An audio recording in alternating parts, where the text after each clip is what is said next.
Testing 1, 2. All right. Good evening, everyone. Thank you so much for taking the time to come out for our evening council community meeting. And I will now call to order our meeting for this evening. And if the clerk will please call the roll.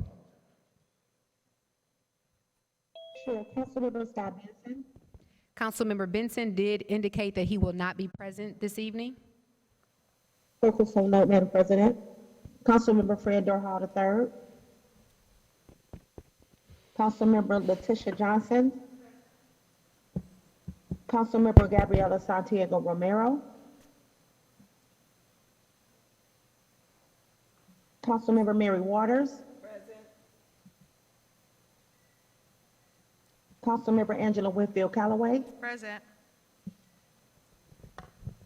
Councilmember Coleman Young II. Council President Pro Tem James Tate. Here. Council President Mary Sheffield. Present.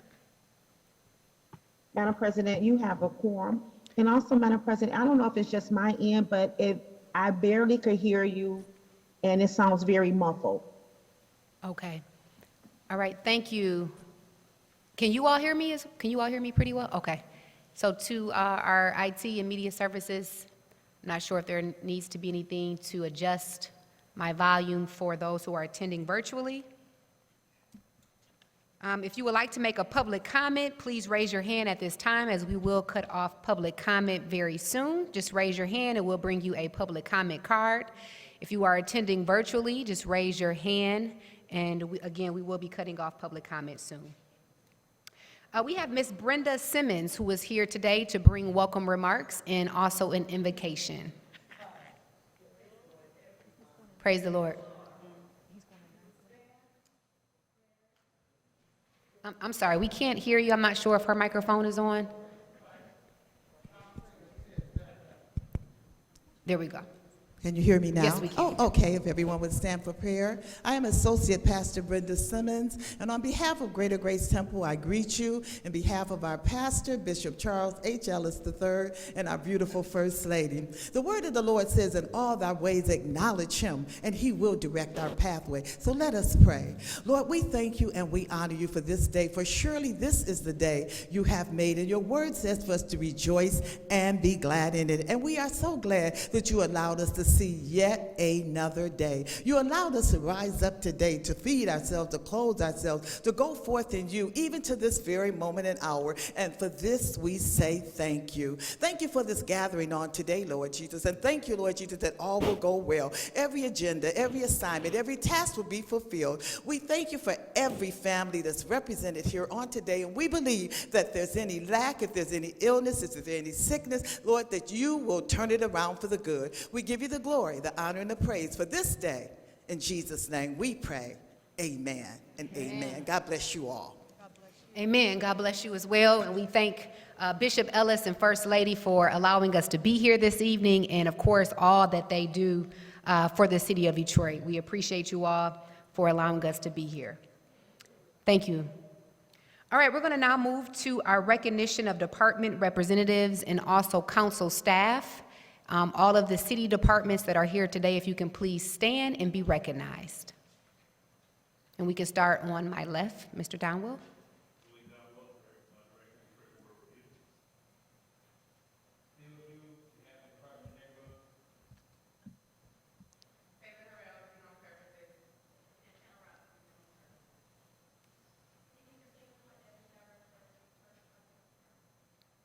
All right. All right, thank you. We will now recognize city council members, staff, starting with Council Member Angela Callaway staff. All right. Council Member Johnson staff. All right. Council Member Durhal staff. Council Member Waters staff. Council President Sheffield staff. Council Member Benson staff. And Council Member Young's staff. Councilmember Santiago Ramiro staff. And of course, District 1 staff, who I know you are going to hear about tonight, President Pro Tem Tate staff. All right, we appreciate you all, and I'm going to now turn it over to your City Council President Pro Tem, James Tate. Thank you, Madam President. I didn't know, do we have the handheld mic available? Thank you.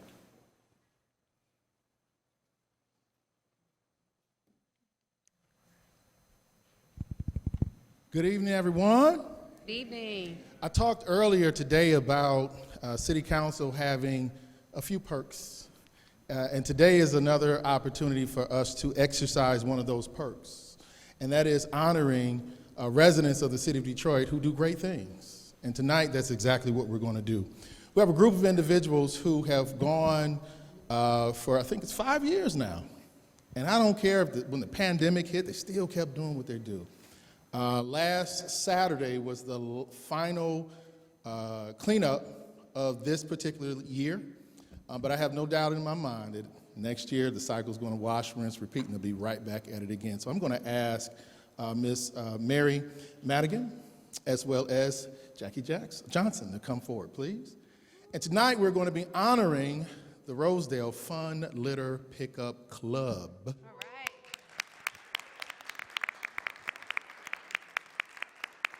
So, you know, the City of Detroit, we have what's called Motor City Makeover, and that's, you know, we're starting to now do it like 365 days a year, we say, but these folks are really out here pretty much, oh, come on up. No, come on through. Yeah, this is your time.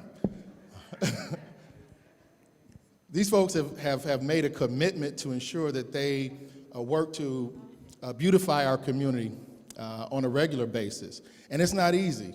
It's difficult, tough, annoying, angering to have to clean up other people's mess.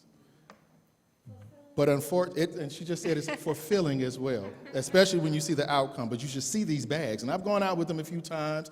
I have to say that I'm going to join you even more so. But the reality is, if it were not for folks like you and you all, our city would look even more challenging than it does at times. So we want to thank you again on behalf of the City of Detroit, the residents of District 1, for the work that you all commit to. So I'm going to shut mine down and give the mic over to Ms. Jackie Johnson to allow her to show a presentation on exactly what the Fun Litter Pickup Club actually does. Thank you. Good evening, everyone, and thank you. Let me get the title right. Councilman President Pro Tem James Tate. I had to rehearse that. Okay, thank you for the invitation. First of all, I want to say that Mary Madigan here started this pickup club. So she's our foundress, she calls herself, foundress. She's the foundress, so she's responsible for this. So the Rosedale Fun Litter Pickup Club, we began in March of 2017 as a response to the littering in our beautiful neighborhood in North Rosedale Park. Our mission is to pick up litter and foster fun, friendship, and community beautification. And we do have fun. It's not all work. Our model, we meet once a month, the second Saturday of the month at Rosa's Coffee Shop on Grand River. And we have fun icebreakers. We even learn some hustles. We give news if anyone has any news, any fun events coming up that we have planned. So this is the beginning. This is one of our early pictures here when we first started. The areas we focus on are alleys. You can see that very clean alley. It's on near 6 Mile. And those are some of the people, including myself, who clean up that area. You can see what a mess it is here on this side with all the bottles and just everything you can imagine out there. So that's Grand River before picture. And that's an after picture. Look how beautiful it is. Very nice. Outer Drive is another part where we concentrate on. Those are the Outer Drive crew there, some of the Outer Drive crew. McNichols. Now that can had been knocked over, that receptacle, in the winter, and all that trash froze to the ground. And Councilman Tate helped us get another receptacle there. But I ended up picking up all that trash because it stayed there too long for my taste, and I just said, let me go get it, and I did. There are some more people on 6 Mile. That's their trash beat, if you will, 6 Mile McNichols. And that's another before and after. Some of the trash that's along the fence there and after Southfield Freeway. Okay, we have fun. This is the fun part. We have holiday parties. There's a holiday party there in 2017 at Mary's house. She so graciously opened her house, she and her husband Tom, and allow us to come there and have fun. And we also had one at a coffee shop, another Christmas party there, and game night at our member Raymond's house. We had a game night. It was so nice. We played Chain Reaction. He's the game master. So our results, we have picked up for 5 years now, an average of 13 bags of litter removed each month, 572 bags of litter, 62 unique neighbors engaged, and 5 boulevards beautified with flower plantings. So we do really good work. This is a quote. You want me to read the quote, Mary? You put it in here. Okay. We can organize, we can influence, some of us can donate. If not money, then at least I support all the young people who are trying to save the planet. I support old people who try as well. You're included. Okay, and let's see here. How neighbors can get involved. We email flyers. Our next pickup is in March. We start in March 2023 already. Wow. We encourage neighbors on the block to clean their block, and also businesses around the area. We'll stop in and say, hey, you know, we're out here. Can you help us keep it clean out here? Put a can out here, whatever you can do to help us out. So, and also we have a Facebook club, Facebook page, Rosedale Fun Litter Pickup Club. So join us, like us on Facebook. And any suggestions, questions? Mary, I'll hand you the mic. But that's all from us. We thank you again. Thank you so much. Oh, don't leave. No, you can't leave yet. So the other thing that the Fun Litter Pickup Club does, so they have fun. They also clean up trash within the community as well. One very important project that they worked on, there was a young lady who was a part of the team, and she had a project in college. You all remember what I'm talking about. She had a project in college. And she said, you know, I want to figure out why my neighborhood is flooding. And so she went out into the neighborhood, and she looked and said, oh my goodness, these storm drains. Those of you who live over in D1, you know we always seem to have a lot of infrastructural improvements, which we like when they're done, but while they're taking place, sometimes a bit of a challenge. And so what ended up happening was DWSD, the water department, had gone through the neighborhood and done some infrastructure improvement, but left the nylon netting in the storm drains. Well, if it were not for the Fun Litter Pickup Club going through the neighborhoods, they've identified, I think it was like 100 plus of those storm drains that were clogged, and provided that information to the city of Detroit, who then we turned around and then removed those nylon coverings over the storm drains, and now we don't have that flooding anymore. So it's impact. That's impact. Come on. I knew we were going to get you on the mic sooner or later. The young woman's name was Brianna Howell, and her auntie is here tonight. Deb, do you want to say anything about it? No, she displayed great leadership for such a young person and was able to engage dozens of people in the community in walking up and down the streets, examining their sewers. She had a little pre-printed template that she had made up for everybody to fill out the house address and, you know, turn it all in. And there were prizes for the speediest people to turn their little surveys in, and in that way, a lot of people were engaged and a lot of flooding ceased to happen in our community. So there's a lot of work, but there's a lot of fun in that work as well. And we want to take the time today to recognize and acknowledge those who've participated in the Fun Litter Pickup Club. So without further ado, our first awardee, this is award of recognition. The first goes to Diana Brown. Y'all give a round of applause for Miss Diana Brown. She's not here? Not here? All right, so what it says is, thank you and the Rosedale Fun Litter Pickup Club for keeping Detroit beautiful. And again, these are award of recognitions that will go to each one of the members. All right. All right. Next up, Ms. Paulette Brown.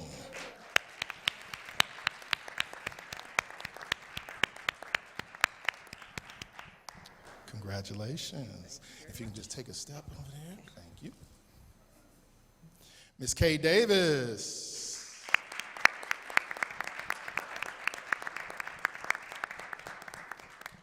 Thank you. Carrie Ann Pfeiffer.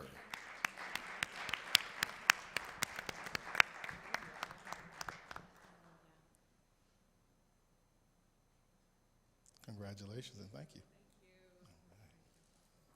Kathy Garrett.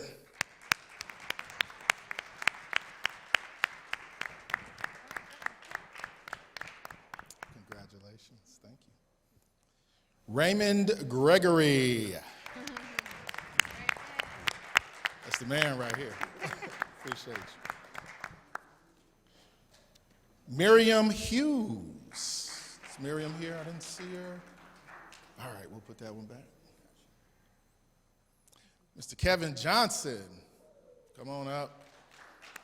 Reverend Pastor Kevin Johnson. Thank you so much, sir. All right. How about Melanie Johnson? Melanie here? Yeah, there she is.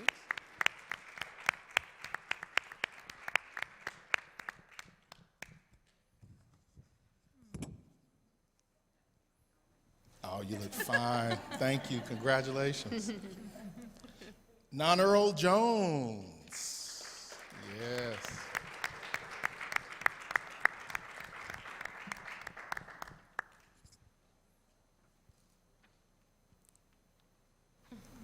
Congratulations and thank you.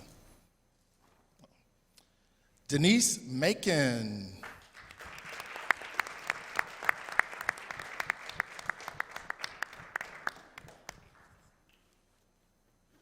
I know we made it a little difficult to get through that, didn't we? Congratulations and thank you. Pamela Swift. Come on down. Congratulations and thank you. I love you too. Mary Madigan.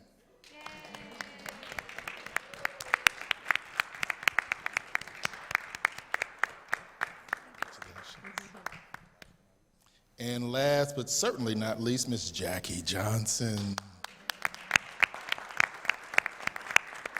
Congratulations and thank you. You all come on down. Y'all give it up again for Fun Litter Pickup Club.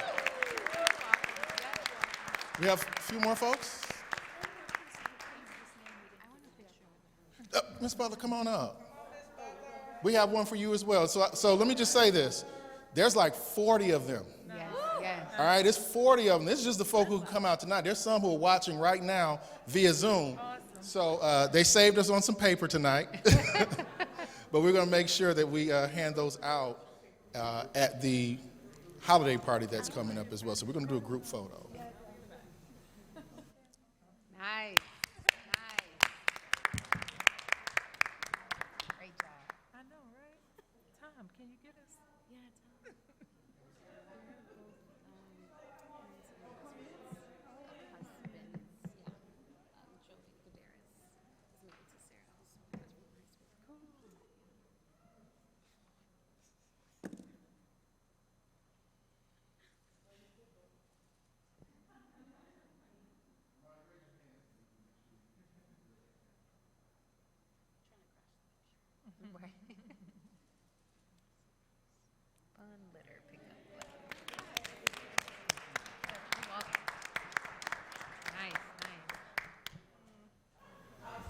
That ends my presentation. Okay. Awesome.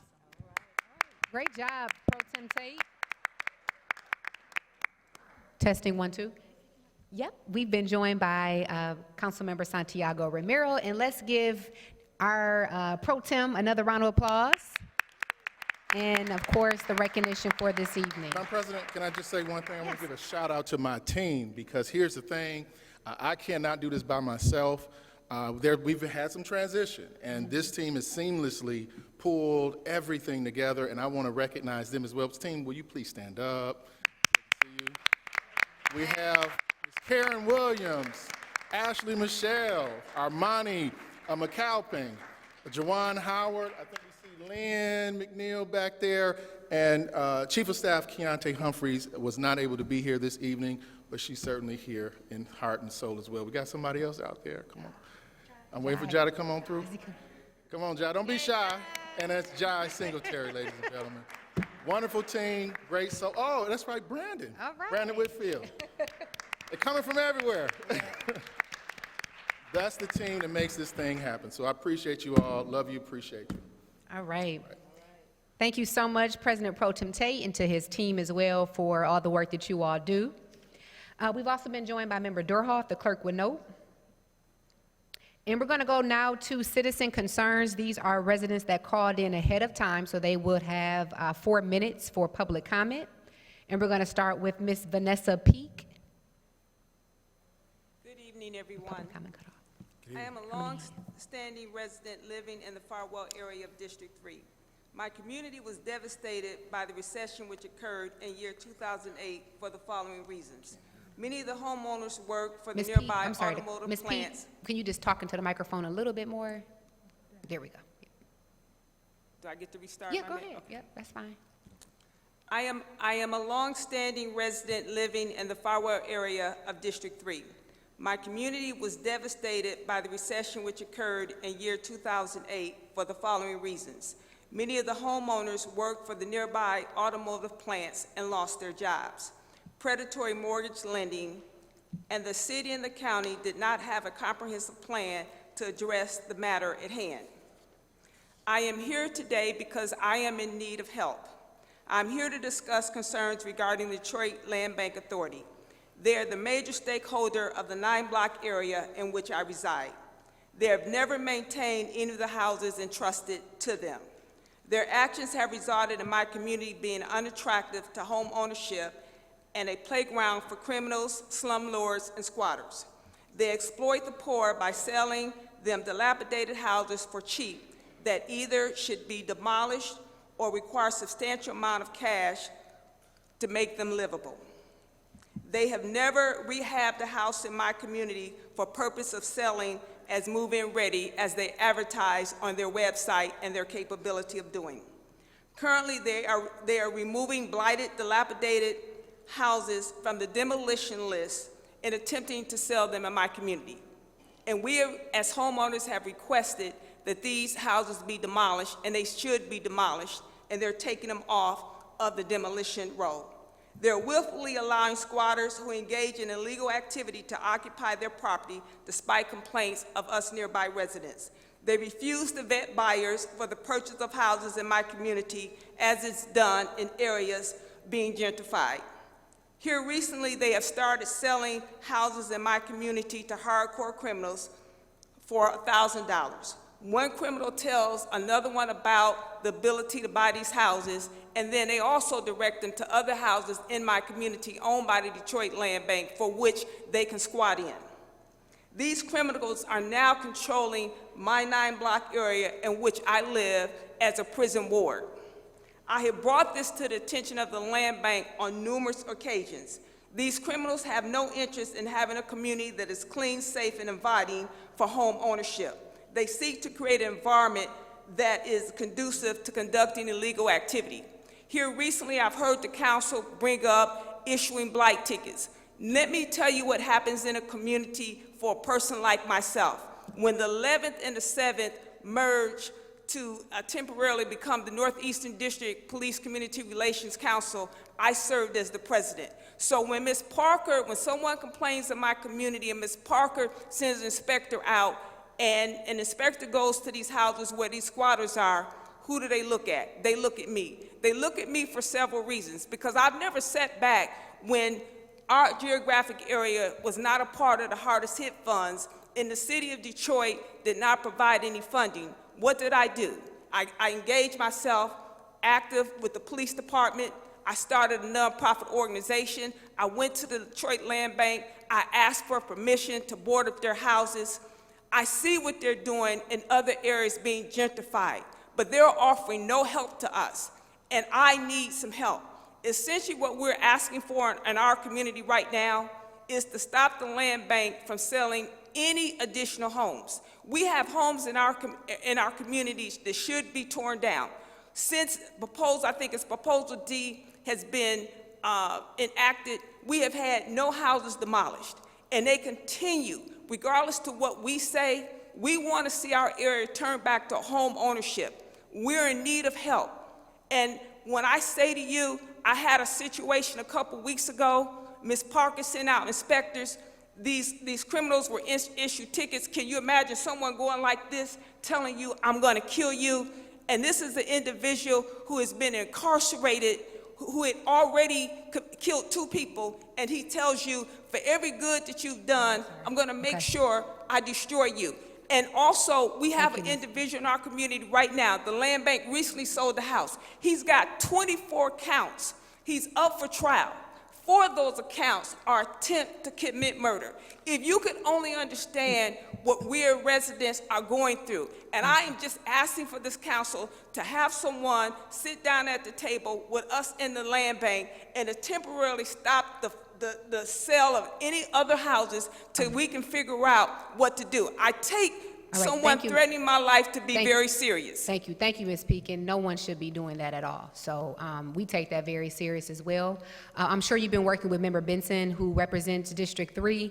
I don't want to overstep on the councilman's district, but we can work with you, the at-large members, and also the land bank liaison for your district to make sure that we address your issues. And so if we can get the information from you offline, we'll make sure we work to facilitate a meeting to try to get your issues addressed, okay? Yes, when I say to you, you know, this is a holiday season, and I know it's the season of giving, but the greatest gift that you could give the 9-block area in which I live is to ask the land bank to not sell any more houses in my community till we sit down and talk about this.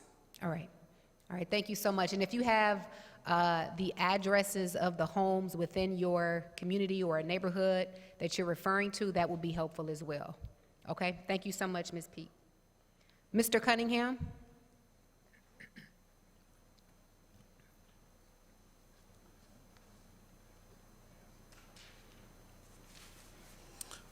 Good morning, honorable body and everyone listening. Mr. Armstrong hit me up on Facebook, so I guess he was listening, I don't know. And he's right there with the beige Dickie outfit, I think. And I brought him down here today because he wanted to speak about the bus services.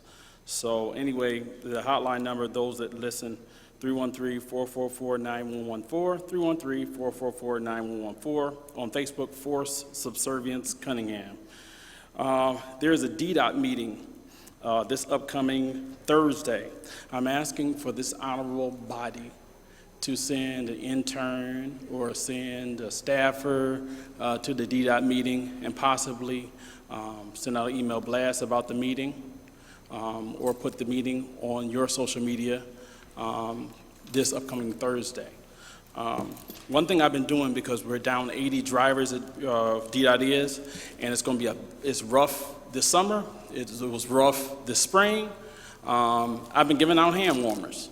And they've been smiling, they're waiting extra 30, 40, 50 minutes. Also bus tickets. And some people don't get any joy or random act of kindness. It's cold out there right now. The Grand River was an hour and a half wait today. There's others, grass shit. I'm not sure about Verner, I'm not sure about those because I really don't go in that area, but around the city when I do go around, there's a long wait because they're short drivers.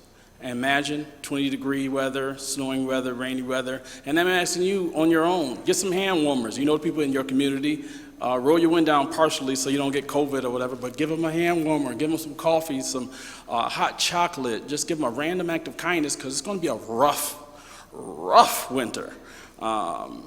Those who ride Detroit Department of Transportation. I wrote that down. The idea of giving out bus tickets to those and validating parking for those that come to City Council throughout the week and on the nightly meetings. That's something that really should be, you know. Those are very poor that come down, get a free bus ticket to go back home or validate their parking. It's very, some people have, the digital divide, so they don't know how to go on Zoom. I didn't. I thank God for Stephen Grady Muhammad, who was very patient with me and showed me how to go on Zoom when I first started coming back to City Council public comment. Councilwoman Santiago Romero, I did send that email, and I appreciate what you guys are doing. I appreciate that very much, so I hope that's what you were asking for. Thank you. And Councilwoman Calorie, my condolences again. I hope you got the flowers that I sent. Thank you. Bless you, bless you. You speak up and say what's on your mind. I love it. And you have a lot of conviction, and that's a beautiful thing. I do want to say something about when I was giving out hand warmers and bus tickets today. I was by Straight Gate or around the church, and she said, "Your name Cunningham, you come to my church." I said, "You know, I really read my own word and do my own thing. I've been accused of a lot of things from not that church in particular, but church folk in general, and I find my peace." And she took the hand warmers and bus tickets and threw it back in my face. And I said, "No, that's not Christ-like. I just want peace." I have church folk confuse me of bringing weapons to church, guns to church, all kinds of just strange, malicious things, rumors, and they're not true. And I've been in church all my life, from Bethesda Christian Church in Sterling Heights to Word of Faith to Evangel. I just find my peace, read my word, pray, and be a blessing. And thank you so much for your time. Thank you. All right, thank you, Mr. Cunningham. Robert Poloski? He got cut off? Okay, is Robert Poloski available?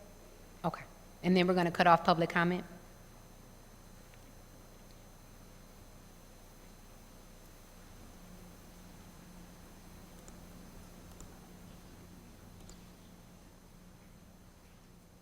Okay, he's promoting.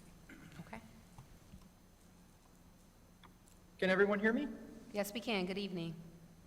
Sorry about that. I got joined as a panelist. So good evening, everyone. My name is Robert Plowski. I represent the Wayne County Youth Council for District 15 in Wayne County, and I'm from Southgate. I'm calling on, well, one thing I want to point out from today's City Council meeting, I want to congratulate Fred Durhal on his engagement. So I'm sorry, had to point it out there, Councilman, so just make sure you get the recognition for it. But I have a resolution in front of you guys today. It's regarding the Rosa Parks Transit Center. Now, I'm pretty sure everybody knows Rosa Parks. Rosa Parks had a huge impact on my life. She empowered me to do the activism and advocate for transportation all across the state of Michigan. She has been real big in the civil rights movement, and she has been a big voice for Detroit.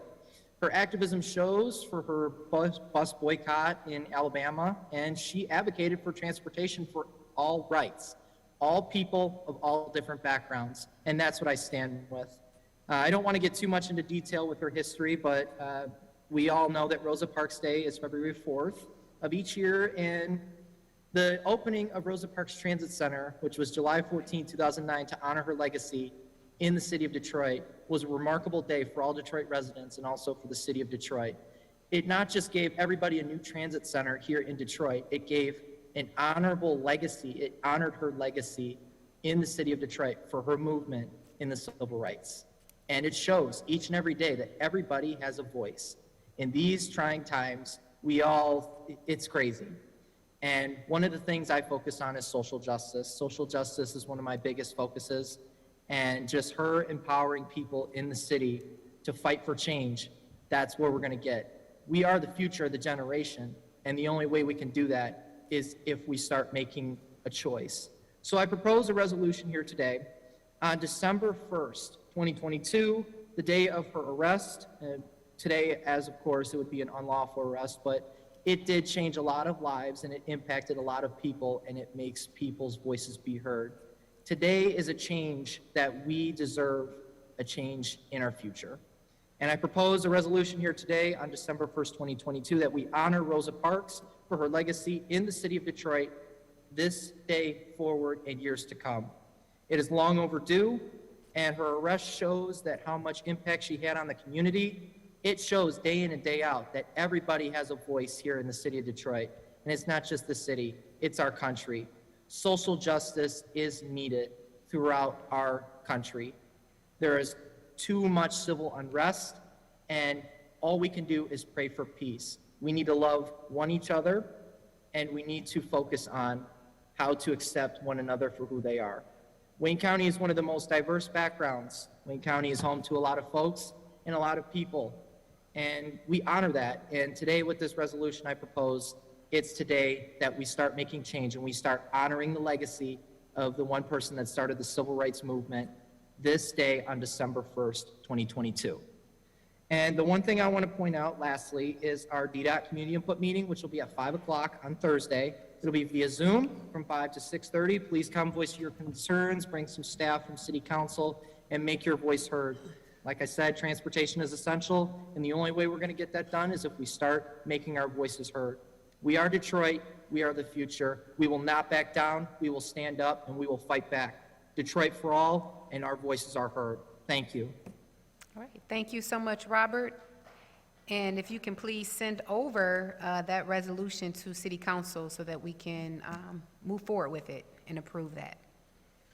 Thank you so much. And if the clerk would note, we've also been joined by Member Young. And we'll move now to our general public comment. Everyone will have 2 minutes for public comment, and we'll start with Fletcher Daniels, followed by Taylor Harrell.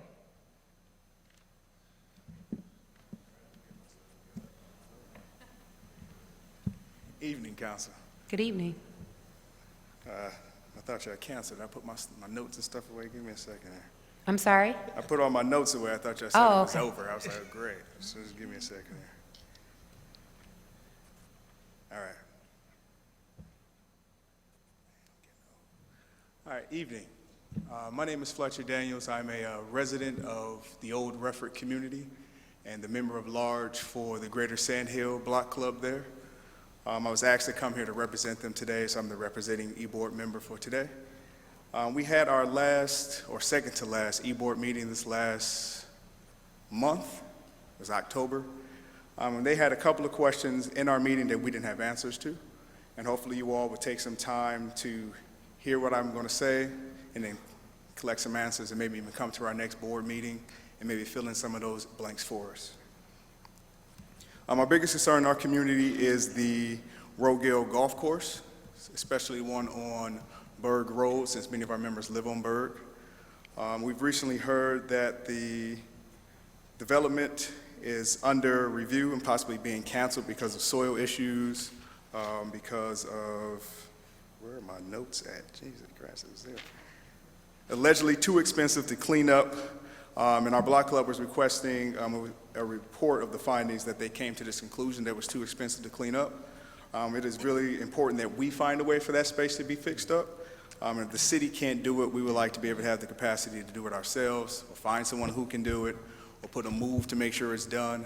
It's a lot of blight across that road from us, brings a lot of animals our way, and we're really looking forward, especially someone like me who recently purchased a home in that area, with the idea that the city is going to fix that up, which would bring up property values, bring up the area's value, and then encourage people of value to move in as well.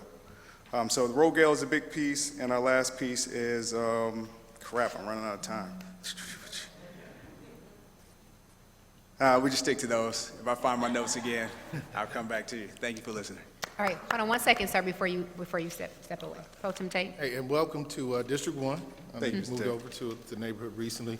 So we are, I don't want to say a step ahead of you, we're actually one step with you. Ashley Michelle has actually been in touch with the department to identify what the holdup is, and we have some information for you. We're planning a Zoom meeting with the community coming up, and we're looking at right now either the first week of December or the second week of December. And we're going to ensure we get that information out to the neighborhood, because, I mean, the reality is it's been stalled for quite some time now. We have gotten the concerns from Eagle, but there is no plans. I'll tell you this right now, there is no plans to scrap this project. I'm letting you know that right now. So we'll be at the meeting, but if Ashley Michelle, if you can reach out to this gentleman, Mr. Fletcher, give him the information, and we'll go from there. But thank you for raising that issue. Thank you very much. All right, thank you so much, Mr. Daniels. Taylor Harrell. Good evening, everyone. My name is Taylor Harrell, and I am with the General Services Department. I am the Special Events and Permits Manager for the City of Detroit, and I just wanted to thank this honorable body and all of you who may have participated in some of our Halloween in the D activities. On Halloween Day, we were able to service over 12,000 children in the rec center, so that was extremely exciting. And on December 10th, we have Breakfast with Santa at Adams Butzel. We have space for 500 children and their families, so if you all would like to come out, that would be great. And then January 14th for our Winter Fest, which will also be hosted at Adams Butzel, we have space for an upwards of 2,000 children, where we'll have ice skating, ice fishing, ice hockey, and a lot of different activities and giveaways there. And this upcoming Friday, if any of you know any muralists or artists, we have a take part in the Walls Artist Showcase. So a lot of the artists who have done some of the murals across the city on some of the buildings that you see will have an opportunity to sell their art. That'll be at 6 p.m. At the Design Studio on West McNichol. So if any of you want to come out, that would be great. And then also, there are a lot of small and minority-owned businesses in the city of Detroit who are always looking for opportunities to vend or host or be a part of some of the events that you all host or other city departments. And so we are having a vendor outreach recruitment fair in February. We will have 4 of them, 2 on the east side and 2 on the west side. The final dates and times and locations will be solidified at a later date, but I did want to let you all know that if you do have a small or minority-owned business in the city of Detroit and you are looking for more opportunities or to take part in some of the events that we do in the city, that is the space for you to go. Thank you. Thank you, Taylor.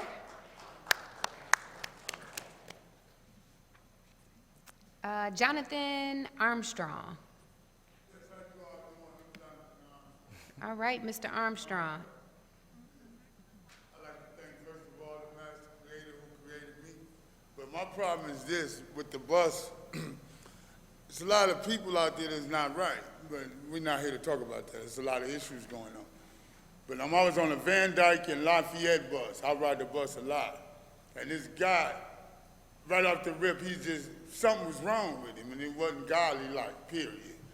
And I left my bag, and it was at the stop, and I tried to knock on the door to get it. He drove off, and then a couple of days later, I kept recognizing his attitude problem, like he was just mad at the world. I just don't know whether he was Christ-like or not. I didn't know. But I keep experiencing things like this. He won't let the older people be on the bus to warm up. You're not pulling off. I try to get him to get my bag. He just pulled off. I try to wave him down. He's like, whatever. You know, but it's not my job or our job to catch up, it's to catch on, and that's all I got to really say. All right. All right, thank you, Mr. Armstrong. And again, I'm sure you were attending the DDOT community meetings as well, too, with Mr. Cunningham, to make sure we report those situations to the director of DDOT as well. But we appreciate you for coming down. Larry from CNBC Block Club.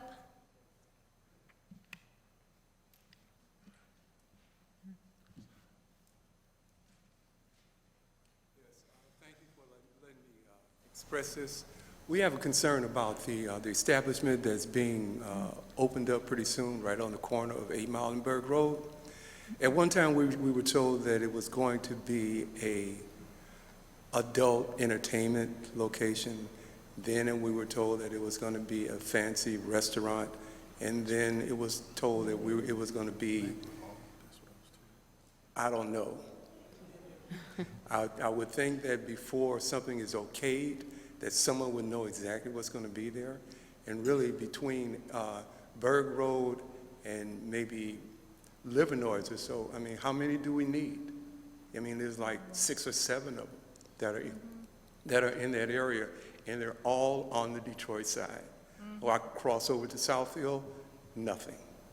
There's not a one. So, and I would think that most of the participants there are not Detroiters. And that's a concern. I mean, you tell me that it's going to be on, you know, so don't tell me that you're going to have filet mignon and crab legs and you classify yourself as a fancy restaurant. Red Lobster has that. We like to find out a little bit more about that. It's opening up. They're putting in the trees and the lights and fancy things and stuff. So we know pretty soon it's going to open up. Okay. Also, my last comment is, how many locations do we need to sell marijuana on this side of 8 Mile? Every 3 blocks, you know, there's one, you know, they changed the name, Medical Center, Last Hope, and you know, whatever it is. We're not stupid. We know what it is. And can we like cut down on it, you know, just say, okay, that's enough, go somewhere else. And they all must be making money because they keep opening up. So if the council could assist us with that, we would greatly appreciate it. Thank you. All right, thank you. Before you step away, Larry, 1 second. Yes. Pro Tem would like to respond. Thank you, ma'am. Thank you for being here. So we've gotten information about that location that you're mentioning. When I spoke to the director of Building and Safety, indicated that it was a banquet hall that's being placed there. Now, I have not looked into it in the last 6 months, 7 months or so. So I'll go back and take a look and talk to folks and see if any changes have been made, but that was what the plan was for, and that was what was submitted to the department, and that was what was approved. So it's not a gentleman's club, I will say that for sure, because they have not been any requests for those. Moving forward, over a number of years, there have not been any new ones. And in speaking to the department, they said it's very unlikely that they would have approved one of those in the city of Detroit anyway because of the capacity that we're already at.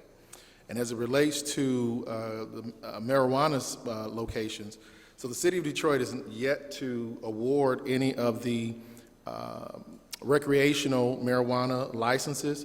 There's an allocation for 100 licenses for retail citywide. And so I'll tell you this, in District 1, because of zoning, we have we have a disparity, if you will. If you're someone who wants those type of locations in your district, we don't have many spots. So I know it appears that it is concentrated, and 8 Mile is a unique animal, but what you'll see is a leveling out citywide. You're not going to see a lot of the retail establishments populating any and everywhere because, again, of this very, very stringent zoning that we have. Now, we have some folks who have a difference of opinion, think that it should be a lot more of those facilities in the city. That's a debate and a conversation that we're going to have, certainly as a city, because there is a desire to have more of these establishments, depending on who you talk to. But as of right now, what we have in place, 100 retail locations citywide, and that's going to be broken down into 3 different phases. So you're not going to see 100 of those right immediately in December when we award those. So we'll have additional conversation. I'll give you as much information as you would like and need on what's being planned, what's moving forward. But the awards for the recreational marijuana licenses shall happen in December. So that's coming. That's coming. But I guarantee you're not going to see any additional spaces based on the zoning that we currently have. It may be a little bit, but even looking at what was recommended by the City Planning Commission, at least in District 1, based on the zoning, it's not going to be very much more than what you see right now, if any.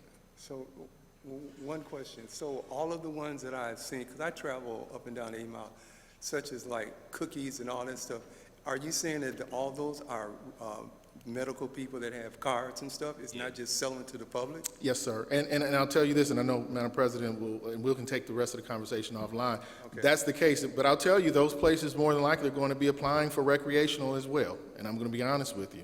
That doesn't guarantee that they're going to get those awards for recreational cannabis, but I guarantee you 100% that each and every one of them that are open right now are going to look to transfer their license into a adult use license.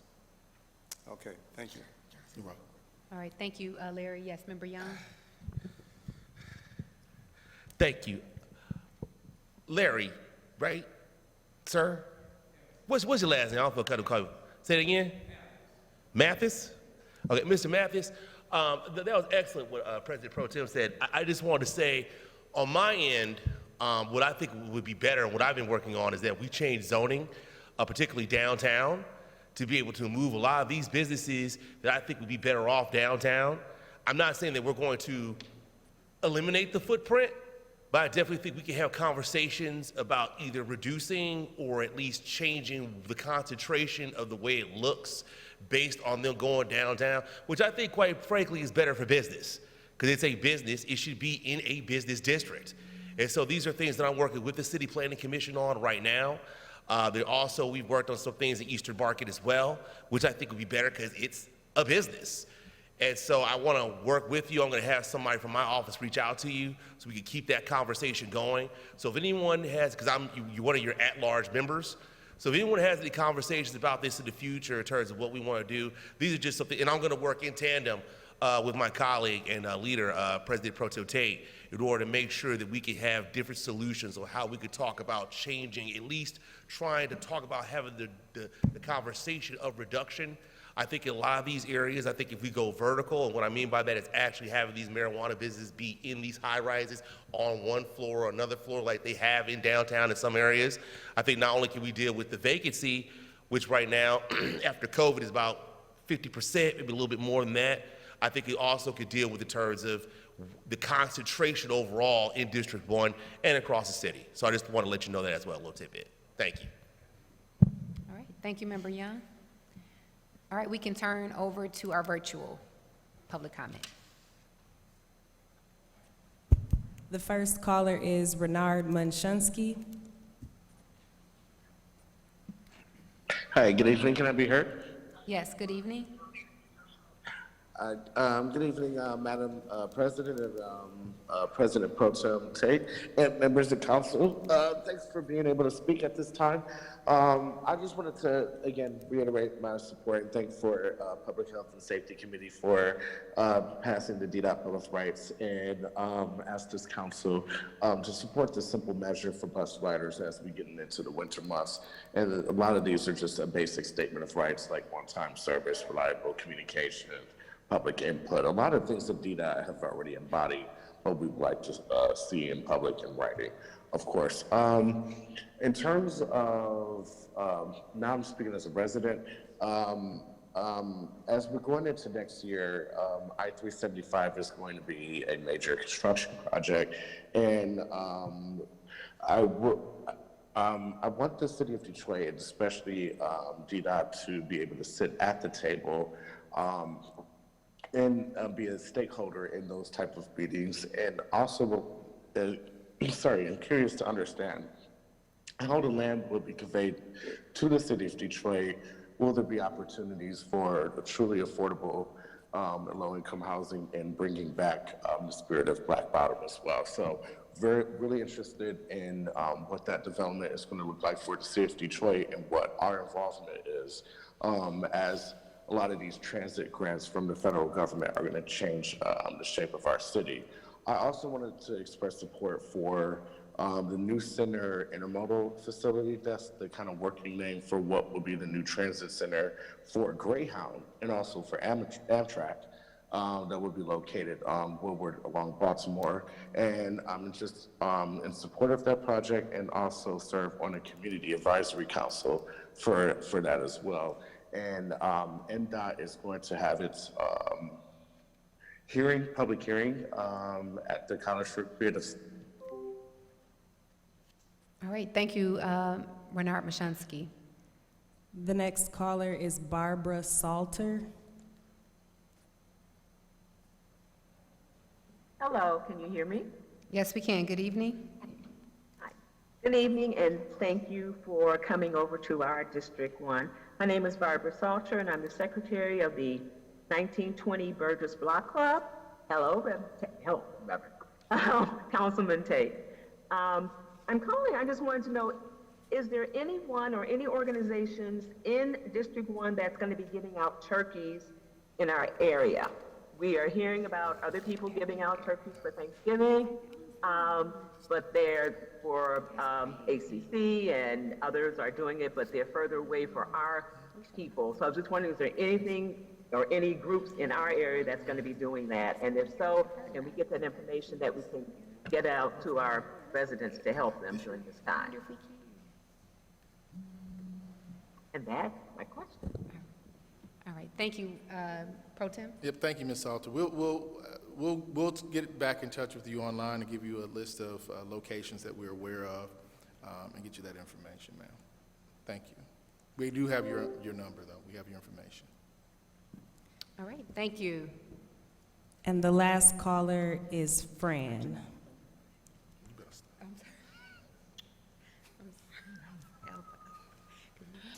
Yes, good evening. Can you hear me? Yes, we can. Good evening. Good. Yes, my name is Fran Harris. I'm with the EL 78 community. I have just two quick things. And one is the age-old problem of blight on private property.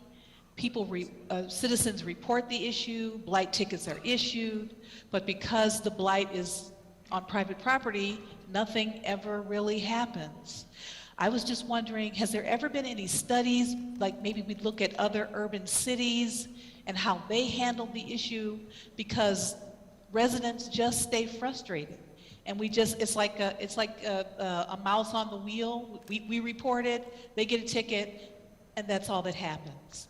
And maybe there's something else community members can do. I mean, I don't know, but it's just something that I wish we could maybe take a look at.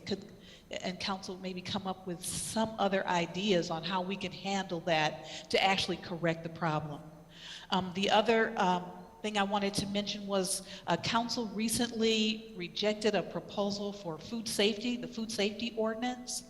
And I would just like if someone could maybe talk about why diners in Detroit shouldn't have information about the restaurants that they're eating in, and if they're in compliance with the health department. That's all I have. Thank you. All right, thank you. Anyone want to respond? Okay. All right, so I'm sure the food safety ordinance will come back to council sometime next year. There were several concerns from members around capacity of the health department, also maybe starting off with a pilot that would use a QR code instead of the colored coding system that was being proposed, and then also understanding that we are coming off of a pandemic, and a lot of our restaurant owners are already having a lot of issues and red tape. And so there were several issues that were raised, but again, I think we all agree with the idea of having some type of system that does show the recent inspections for our restaurants. It's just how we achieve that. And so again, that will come back probably before sometime next year. So we would love to hear your input at that time. All right, our next caller, please. That concludes public comment, Madam President. All right, that concludes our public comment. I did want to bring up Mr. Donwell really quick. He is currently hosting How to Appeal Your Property Taxes virtual meetings throughout the city, and so I'm not sure, Mr. Donwell, do you have your next one planned already? So, good evening, Willie Donwell, Director of the Detroit Board of Review. Council President, we are currently going to, on next Tuesday, do a HOPE Zoom meeting that is going to be hosted with the Urban Real Estate Organization. The information will be posted on the website in the morning. We actually just finished putting this together today. So it's going to be posted on the website in the morning in terms of the Zoom link. But what we're also doing is reaching out to as many real estate and other community partners as possible to get them involved as well. So we're participating in their outreach and meetings also. On the 29th, we will be doing a how to appeal your assessment. So on Tuesday the 29th, we will be doing a how to appeal your assessment, and that will be being done by the Board of Review. All right, and that will be virtual, and they can call what number to get information?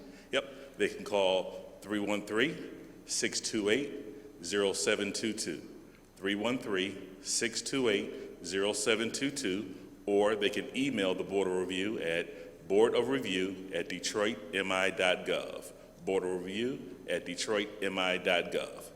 All right, thank you Okay, so much, Mr. Downwell. And Pro Tem, did you have anything additional? No, just thank you all for being here. We are certainly going to have our last in-person D1 monthly meeting coming up this upcoming Saturday. We typically have it on the fourth Saturday of the month, but this is a holiday month, so we moved it up a week. On the agenda, we will be discussing Detroit water and sewage projects in District 1, where they are, how have they been, and what are they planning moving forward. There's a major project that was in the Grandmont Rosedale area, and we are going to get a analysis and also want to hear feedback from the community as well on what and how the department did in that particular process. We also, in the District 1 monthly meeting, we don't just talk about government-related stuff. We always like to talk about things that relate to our lives in general. And we're going to have an individual from LGBTQ Detroit who will discuss, we often hear pronouns. We see pronouns, and I've talked to some of my older relatives and residents, and they're not sure about this pronoun thing. Why are we doing this? I know what I look like. I know what I am. I know what I've been doing. This is the month of tolerance, November 16th, as a matter of fact, designated that particular day. And there's a number of, if we don't get to a point in this country where we try to understand each other and see people for who they are, and that's not to project anything onto someone else, but if we're not to the point where we're willing to understand where others are coming from, we will continue down this horrific road that we are, again, within this particular country. And so we'll have a presentation and a conversation about tolerance and what that looks like. So we're looking for your input there. Additionally, we will have a youth spotlight. We have a phenomenal young person that we're looking to uplift and looking for your support to give them that encouragement as they move forward.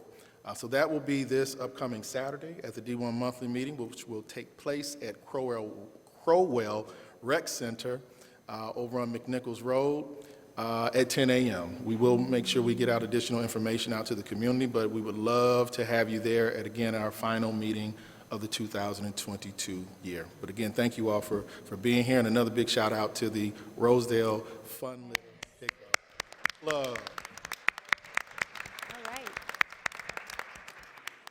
All right, as we get ready to close, I did just want to mention one other event. That is the 6th Annual Veterans Resource Fair that will be hosted on November the 17th, hosted by Eric Sabri, our Wayne County Treasurer, also co-hosted by Willie Donwell.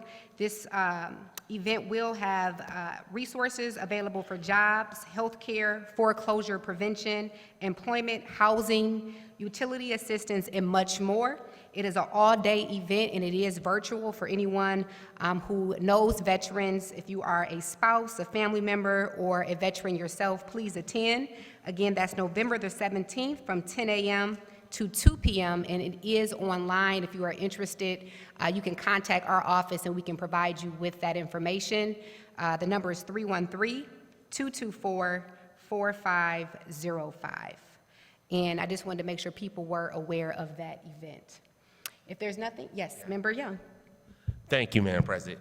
I just also want to make an announcement that on Friday, November 18th at 12:30 p.m., the Michigan Military and Veterans Hall of Honor will be inducting my father, Mayor Coleman Alexander Young, Sr., into the Hall of Honor.